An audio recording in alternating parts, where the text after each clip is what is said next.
At kay player 380 naman, na pinas lang ni player 124. Astig ang karakter niya bilang isang babae. Magkaganon man,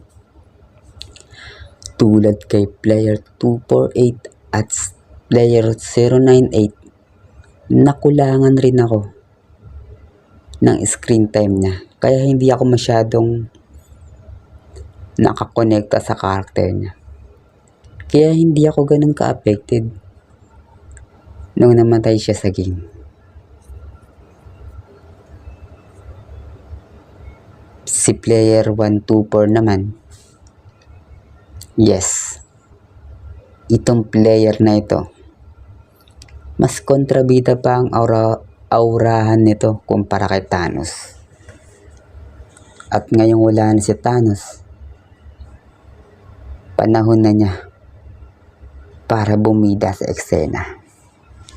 At hindi na siya parang anino lamang ni Thanos sa season 2. Kaya exciting ako sa mga gagawin nito sa season 3.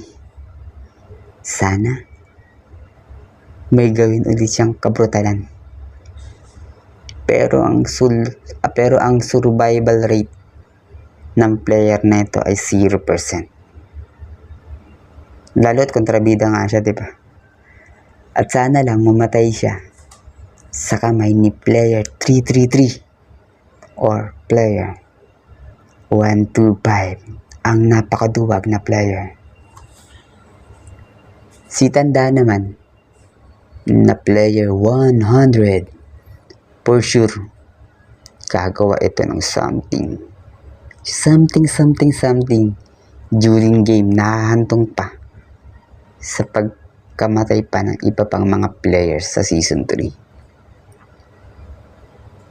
Pero in the end, 0% ang survival rate ni Tanda. Kontrabida Matideds talaga ito. At sa ating pinakabidang player na si player 456, mas gusto ko magharap sila ni Frontman sa last game. Ang Squid Game. At doon sila magpatayan. Nakaka-thrill ang 1-on-1 ni 456 at Frontman pag nagkataon. Dahil alam natin na magaling sa bakbakan at barilan si Frontman. Kaya nakaka-excite kung paano siya tatalunin ni 456. Hinala ko lang, mahihinto na ang game after game 5. It means malalaro pa ang game 4 at 5 bago dumating ang backup ni 456. In some way, magtatagpo ang landas ni Frontman at 456 sa platform ng Squid Game. At doon magaganap ang kanilang 1-on-1 match. Patayan kung patayan. Exciting. Hinala ko lang yan Huwag niyong paniwalaan. About naman sa game, mas na-thrill ako at nakadama ng intense sa game 1 ang red light, green light. Kasi kahit alam naman natin na i-spoil ni 456 ang weakness ng game 1, at some point, hinihintay pa rin natin na may magkamali sa kanila at magsisimula yun ang kaguluhan at maraming mga kamatayan. Ayan talagang hanap natin, mga kamatayan sa Squid Game pag mangitanggi. Sa game 2 naman, ang 6 legs na dapat 10 legs kasi 5 sila sa grupo, diba? Joke lang. Pero sorry. Sorry talaga. Kasi sa game 2 na may nakapaloob na 5 minigames habang nakagapos ang paa sa bawat isa, Hindi ako nakadama ng intense sa game na to. Medyo naboringan pa nga ako pero carry naman. Mas nakakakaba pa rin sa akin ang game 2 ng Season 1. Ang Honeycomb. Honeycomb ba? Honeycomb. Basta ganun yan. Simple game lang pero nakakapanabik. Simpleng crack lang ng biskwit. Deads na ang player. Di ba nakakakaba talaga yun? Sa game 3 naman, ang Mingle. Nakaka-enjoy siya panoorin. At brutal talaga ang game 3. Kung gaano ako na boring sa game 2, binawi naman nila sa game 3. Pero ang the best talaga sa game 3 para sa akin is yung kanta. Napakasarap sa tenga. Napakasarap pakinggan. Kumbaga, yung vibes ng kanta. Calm before tragic moments. Ganun. At sa pinakalas, magrarant lang ako. Ang bobo naman kasi ni 456 eh. Sa part na pag-aklas niya sa loob ng game. Una sa lahat, kaunti lang sila. Pangalawa, kulang sila sa bala kahit pa sa armas. Pangatlo, wala silang backup. At panghuli, nasa teritoryo sila ng kalaban. At sa kabobohan ni 456, at yun, namatay lahat ng sumama sa kanya. May mga ilang natira.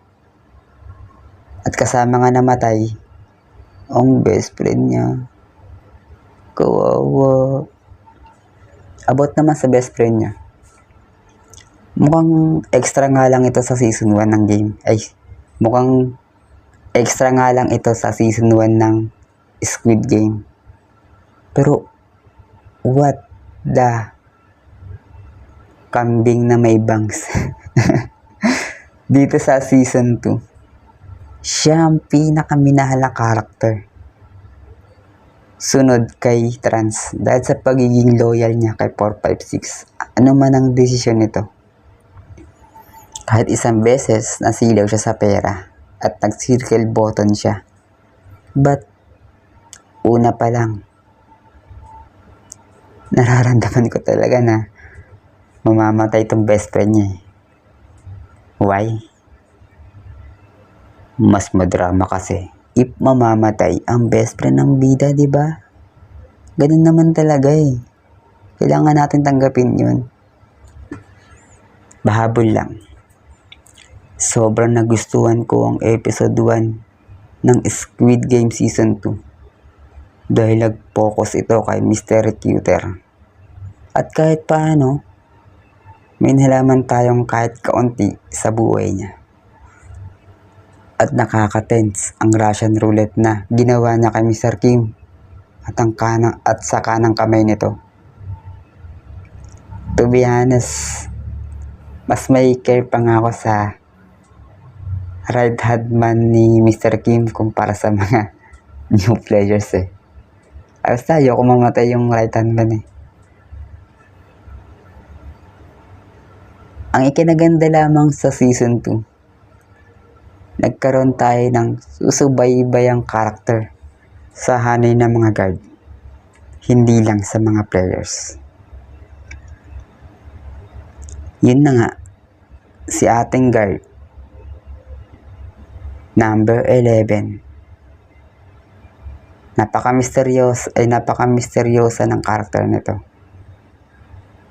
Sana may i-reveal pa patungkol sa kanya sa season 3 para mas makilala natin siya, diba? In the end, good na good ang season 2. Mabibitin ka nga lang talaga. Nga pala, traitor si Captain. Obvious naman, di ba? Halata eh. Yun lang. Abang na lang ulit tayo sa season 3.